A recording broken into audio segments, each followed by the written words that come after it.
বন্ধুরা আপনারা দেখতে পাচ্ছেন যে কত সুন্দর একটি ফুল।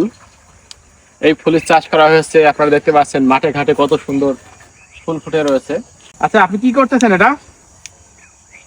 কি করতেছেন?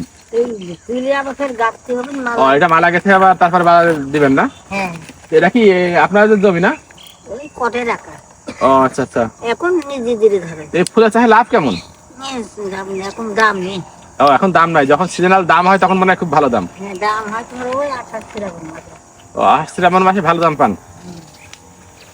তো আপনারা শুনতে পেলেন যে আসলে যখন সিজন হয় তখন আসলে এই ফুল চাষে অনেক ভালো দাম পাওয়া যায়, কিন্তু যখন সিজন থাকে না তখন আসলে খুব একটা লাভ হয় না। 800 টাকা 900 টাকা তো এটা আসলে ভাগ্যের একটা ব্যাপার স্যাপার।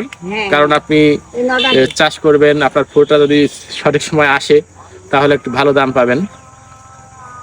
তো এই ফুলটা কি সাদা কালার আছে না, না এক কালার আছে? এইটার নাম কি? এই ফুলের নাম কি? গেন্দা। গেন্দা ফুল না? দেখতে পাচ্ছেন এটা হলো গেন্দা ফুল।